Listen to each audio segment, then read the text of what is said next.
Since 2004, Frank O'Connor has been a huge part of the Halo community. Being the creative director for Halo, he has been with Bungie and 343 Industries throughout the years. His name can be a familiar sight for sore eyes, but not this week, as 343 Industries is up in flames since he has been confirmed to have left the company by Microsoft.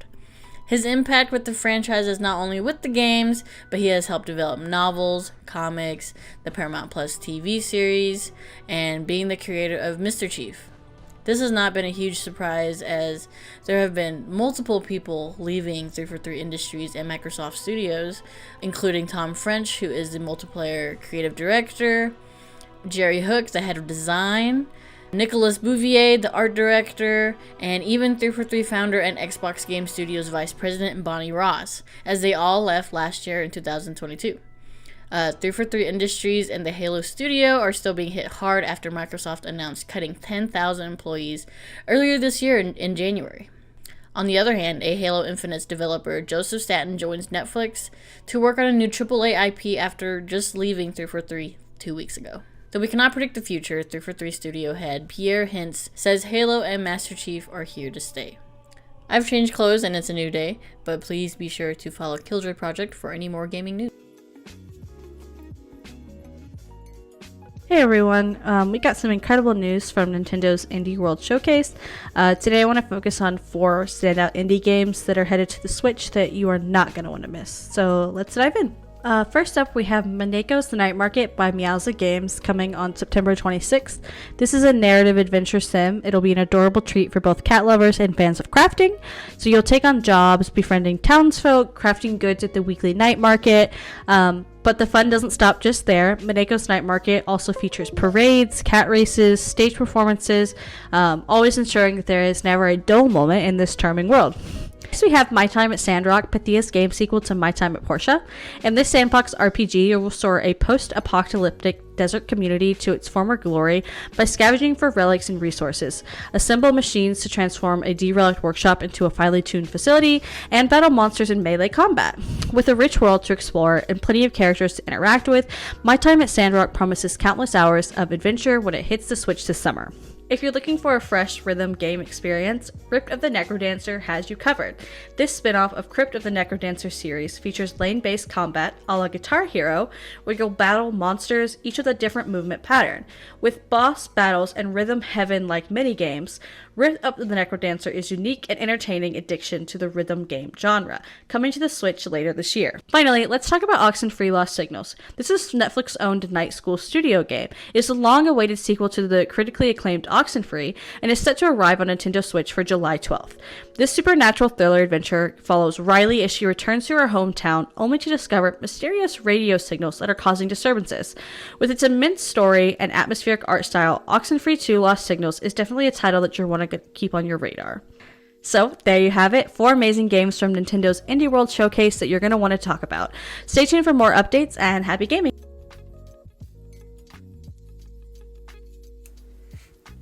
Hello everybody, I'm here to talk to you about my automatic dice roller from Critical Machines. It is just a keyboard based automatic dice roller. It has a key for every one of the popular dice you would need for your role-playing games or Dungeons & Dragons.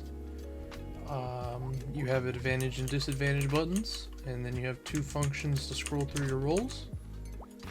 And as you connect it to power, it glows like the sun, but it has 2 totals. So say you need to roll 3d4. 1, 2, 3. And then 4d8. 1, 2, 3, 4. And as you roll them, it'll give you the total of each die. And then you can just flip through the rolls themselves. I went out and bought this on my own.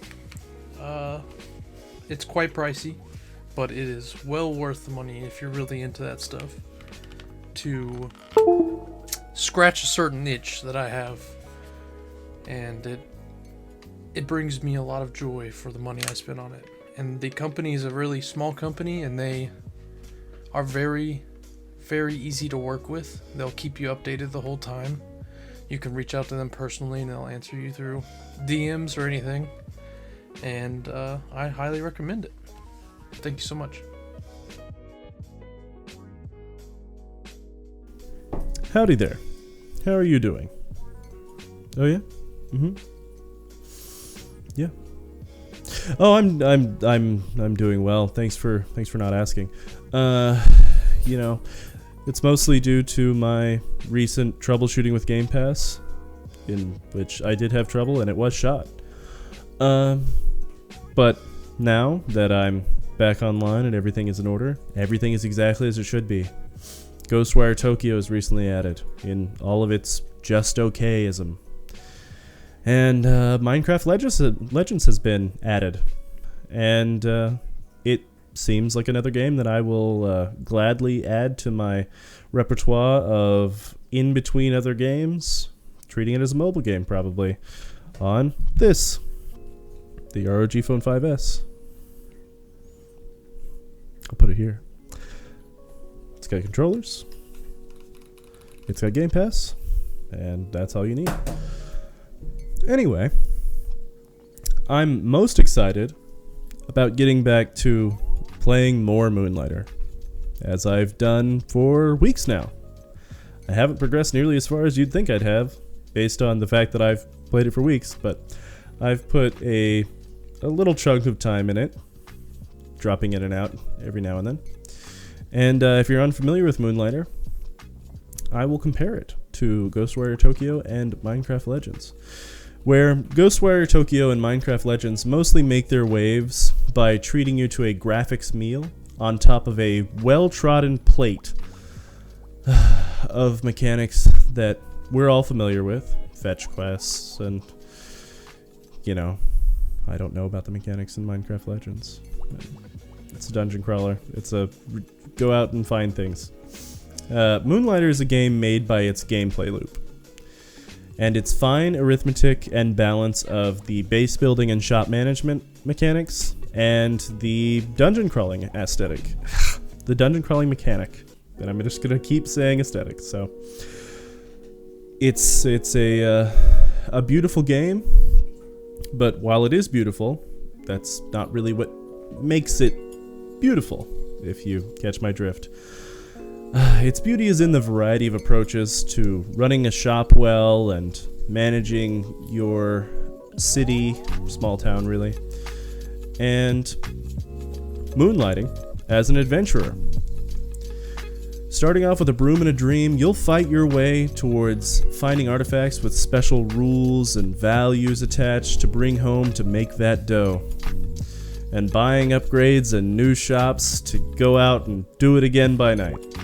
It may sound simple, because it is, but the simplicity allows it to create an enormous range of methods of approach to weapon building, or shop managing, boss slaying, bill paying, everyone's favorite. The amazing score and cutesy aesthetic doesn't hurt in making it my perfect, personally, Game Pass on ROG Phone companion. Hello everyone, the free PC games this week in the Epic Games Store are Beyond Blue and Never Alone. Released in 2020, Beyond Blue is a beautiful ocean exploring game. Some say it is similar to Subnautica, but in peaceful mode, and Endless Ocean 2 on the Wii.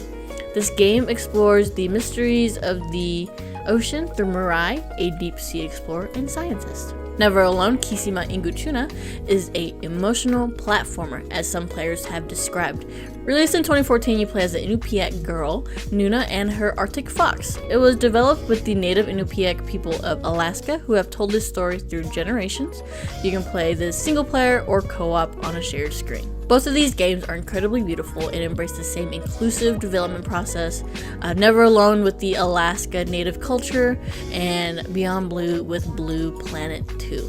Thank you for watching, and tune into Killjoy Project for next week's free games on Epic Games.